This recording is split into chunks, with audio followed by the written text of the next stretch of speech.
Ready, boys? The antithesis of the approach they take in 15s this day. They really are knocking on the door for inclusion in the Six Nations if there was change there. Now rising high there with the cap on is Richard de Carpentier, fed on by Will Muir. He's one of the youngsters. An early run now for Norton up towards halfway. Now can they recycle it? Yes they can. That was Muir feeding the ball on. Also wearing the cap there's Phil Burgess. He's another of those 30-year-old players, and that time it's Will Edwards working his way through. Well, that's why he's been identified not just as a leader of this team, but also as quite a neat sevens player. First goal, been playing, what, 35 seconds? Yeah, he's a class operator, Will Edwards. Barely looking out of breath there. He's just clocked a 60-metre sprint there, casually done. A lovely shot in there within Tom Mitchell. Personally stepped in for many times on the series. You can see Norton just taking the contact, secured from Dan Bibby. Now this pass couldn't happen because of the pressing Georgian line. Phil Burgess gets that ball off his right hand, and that's a lovely supporting line, Will Edwards, but then kicks off the right, backs his pace, and the ex-Loughborough student graces the turf here at Sanday Park with some pretty good running styles. I'll let you qualify that comment, Martin. Yeah, the straightforward conversion from straight in front.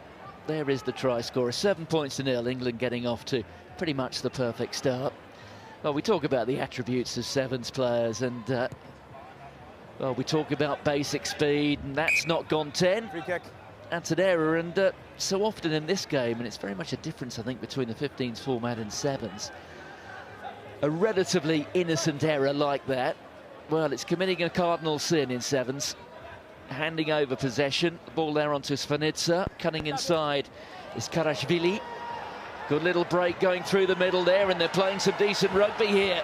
Oh, the Georgians going across to make the tackle. There was Phil Burgess, and then the ball is just knocked forward by Schnoladze. And there's the groan of disappointment. I think they know, the Georgians, that they're not going to get too many opportunities, particularly with ball in hand in the England 22. That sounds more like a roar. That was frightening from here. You could see that little error just popped off the floor. That's the type of game you've got to have against England. These Georgians, having just walked past them, are big physical men. They've got to use that to their advantage. They've got to get amongst this English team, and that's the little tiny opportunity they may get in the 22 they have to capitalise on. Well, I must say, if you go to France and the southwest, particularly the rugby districts, I'm sure you find a Georgian tight head standing on virtually every street corner. Release, tackler. Still looking for good sevens talent, though. They're getting the ball in hand here. Little chip over the top. Oh, and it was well read, but there was a little knock on there. Rather a late call from the referee, but he did spot it. Almost a chance, though. They found a way around and through the England defence. That'll be a source of some concern. Yeah, it's really exciting to see different things being tried. A little kicking behind. A training session back in about 2009 had a hit out against the Georgians, and they tried 2 or 3 things in that session we had never seen before. So fully expect to see a little bit of trial and error perhaps from this Georgians, but it's good that this English team will be tested from a team they're not used to playing against. Crouch. These two teams meeting for the first time in the series. This tournament number 3, of course. Dan Bibby feeding the ball on, going at speed there was Rory McConaughey, and the offload, it's back to Bibby. Well, the old ponytail operating incredibly well. Yes, he's one of the mainstays, isn't he? He is also one of the few players, in fact the only player, that didn't shave his head at the beginning of this year for the charity of Alex Davis. And that's the result. He's got his lovely flowing ponytail, but Bibby reading a lovely inside line. McConaughey is going to be a figure, I am sure, this year in the Premiership for those types of lines. The big, powerful 13, they're going to be trying him at Bath Rugby. And that's what he can create. He's so tall, gets his arms over. Bibby knows something's going to happen, so just stays in his shadow. That's an interesting call at Bath, isn't it? Because I think he played most of his 15s rugby before he came to sevens at fullback. But you say they're going to try him in the midfield, are they? Yeah, looking at 13, perhaps can play 15, but for me, that's exactly his position. He's big, he's athletic, he's tall, he's fast, he's surprisingly physical. The only downside of his game, of which there's very few, he's too nice. Far too nice. Just needs to get a little bit nastier, and then he'll have a real edge. Never a problem you had, Rob. That's rather better on the restart. Palm back, and that's copybook stuff. On there from Phil Burgess. There's Bibby again, the try scorer. Decision-making, such a key element of the Sevens game, isn't it? When to offload it, when not to. And there he goes again through the middle, Will Edwards. The offload back to Burgess. England support runners always there. The decision-making here from England, pretty much spot on at the moment. That's Richard de Carpentier. There's Burgess. Dan Bibby's down, getting some treatment at the moment, so that will be a concern to England in terms of the coming 2 days. Also for the next couple of minutes with them down to 6 men, but I'm not sure how much Phil Burgess knows about the injury to Dan Bibby, but it hasn't stopped him scoring a try. It's so difficult when you do hear a player make that type of noise to not get distracted by it. Bibby, a real character of this squad. We hope he's okay as he's getting treated. Hasn't particularly moved, holding that right ankle. Well, this is where it happened. Yeah, he's got his ankle caught underneath, hasn't he? Yeah, and when you look at those types of injuries, significant strain to a ligament, you're talking about number of weeks. We're talking about the biggest event coming up for Dan Bibby, certainly this year, the Rugby World Cup in 13 days. You do not want to be seeing those types of injury happen to these quality players or any player. Yes, well, Dan Bibby, I think, would have been working on the basis he'll be passing under the Golden Gate Bridge at some point in the course of the next month or so, but that now must have an asterisk of doubt. Looking back over his career, he's been around a while now, hasn't he, in the Sevens format? I think it's 6 years. I mean, does he have a history of injuries? I know that's an entirely accidental issue, that one, but does he have any problems? Not particularly, no. I'd say he was one of the players on this pitch, certainly. He was very robust. I mean, you watch how Dan Bibby plays, he certainly leads with his face. He puts himself in situations not many fly-halves are used to, smashing into breakdowns and the like, so never great to see these shots. We hope that man carrying him will pass across some of his adamantium. James Rodwell having a significant injury 3 months before his Olympic campaign, but managed to come back. So we do hope, certainly everybody watching, passes on their best for Dan Bibby. Very good chance he's going to be out for the rest of today, if not the weekend. Now, a point of order here. England down to 11 men. Is there anything they can do about that over the course of 2 days? Often travel with a 13th man, looking to bring someone in. Whether they will or not, I don't know. Opportunity for the younger players. Perhaps you didn't think they'd get much game time to get on the pitch, but now a little bit more pressure on Will Edwards, which I quite like to see, because he's a great player. But the point is they are allowed to. Most series tournaments they are. Yeah, they would travel with 13. Whether every team has, I'm not so sure. The Rugby Europe format, certainly they look to bring someone in just to try and offload that workload on the 11 others. Let's take a look at the England bench. The likes of Fergus Geary's on there. Ethan Waddleton, just 21, who came through the Saracens Academy. So the talent ID programme is something which is always happening in the background, the next generation. And we already mentioned that that's a concern for England at the moment. And just skating through there is Fergus Geary, who had come on for Dan Bibby. Good start for the teenager. Oh, what a start. Geary talking about Dan Bibby. Just holding up a little bit of a deceptive dummy there. That's enough time and space to ball the outside line. Mahoney stays out wide on the right. And Geary does what he does. And what a that celebration from the man who's leaving. And the conversion is successful, and it's the perfect start on a glorious day in the southwest for England. Starting really to come to hand, this England team. 2 weeks or so to go till that World Cup over on the west coast of the United States. And England really flying here.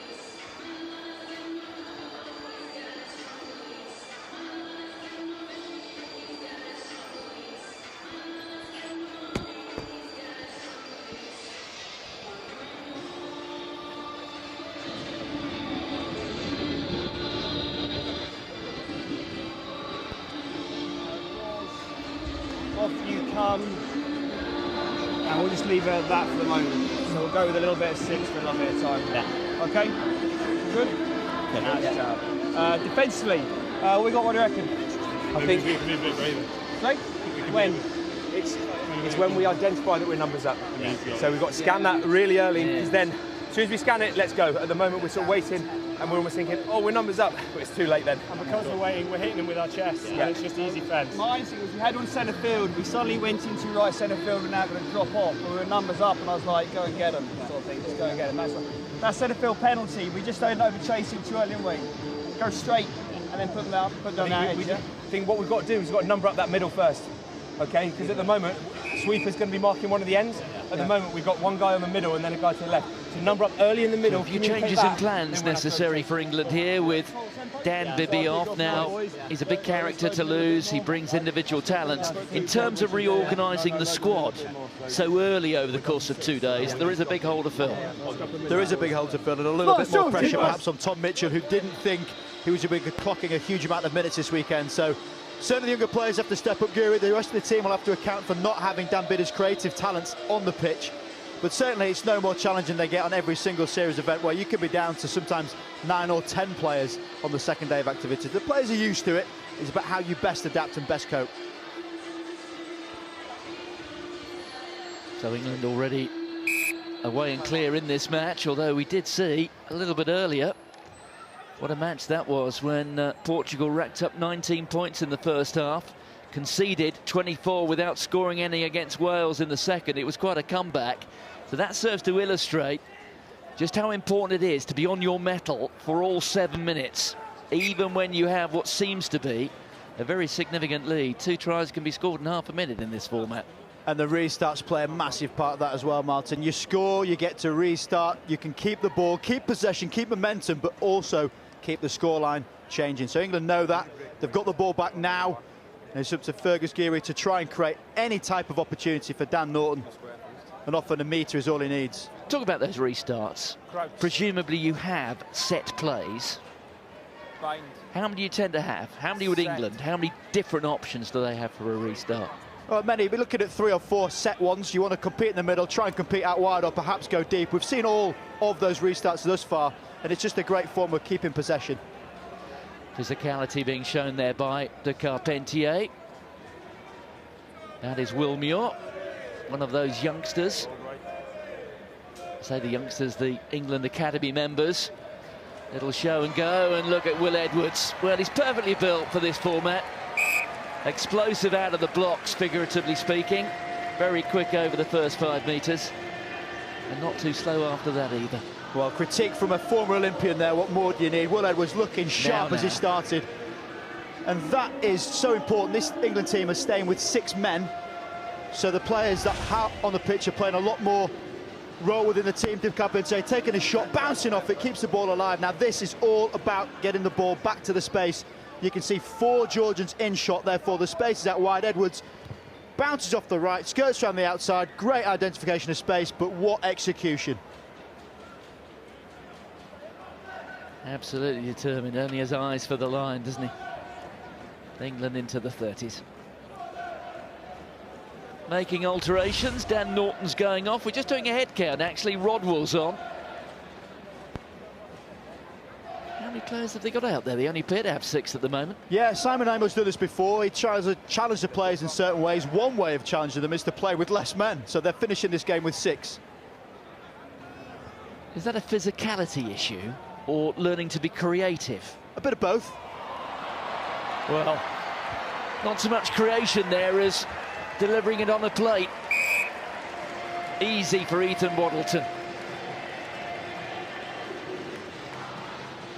You're always searching as a coach to try and challenge your players. Certainly, they know they're against Georgia. Absolutely no discredit to Georgia. But this is a professional England team capable on the World Series, and this is showing what they're about. Waddleton gets the bounce after the restart was won. You see, trying to just tap it back with the right hand on the inside, and then Waddleton does the rest.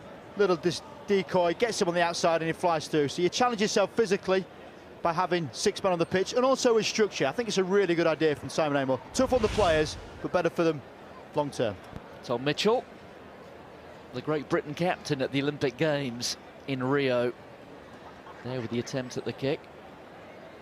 Well, as Rob was saying, was perhaps hoping to enjoy the sunshine this weekend. Well, that injury to Dan Bibby, I think, might just increase his workload. So look at the options here. Out of shot, right underneath the TV there is Alex Davis. Just trying to stretch the Georgians. The Georgians have taken it. Can they retain possession now? They've got to make something of it every time they get it. But this is a test for the England defence. Oh, and he was almost through, but I tell you what, Fergus Geary got just enough of him, showed him the touchline, and he didn't quite have the pace to go through it. But that is the perfect defensive technique, isn't it? When you can actually lull the player to go for that gap, and you know deep down he doesn't quite have it to do it. Mugs Alley, they call it. Get him down Mugs Alley. You can get him into touch, turn the ball over because you separate from the players, but you've got to have the pace to back yourself, which Geary did quite beautifully there. That was a really good tackle. He's got some serious pace, Takabadze. Mugs Alley, I remember that. Oh, that's well grabbed by the Georgian. And he's off and running. Meandering up to the 22, but that was a very good tackle. Coming in there from Will Muir. And another one from Muir, 2 tackles in a couple of seconds. Georgians still have it.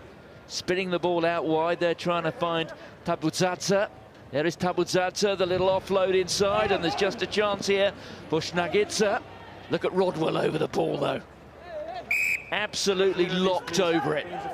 However, he did have his hands ahead on the ground, and in the corner goes Tabuzadze, and he gets the try. So, no longer virgin territory, the England try line.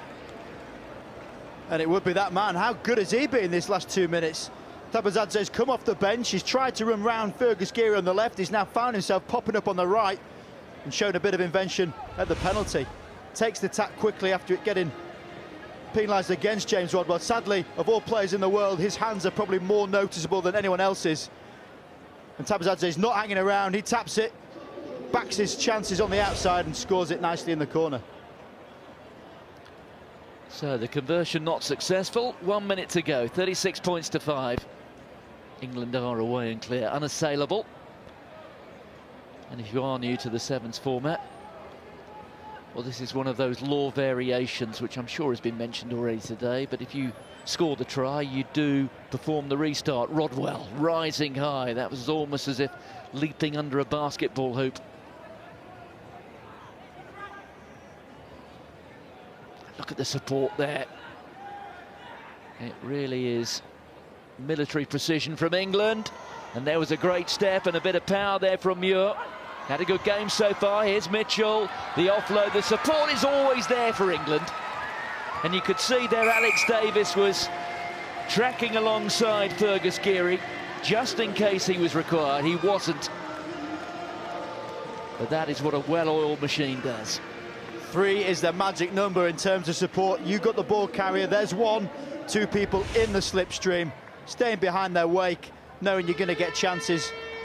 Great little inload, keeping the ball alive. Mitchell, so composed with ball in hand, gets the left-hand offload through to Fergus Geary. And as you mentioned, Martin's there alongside him.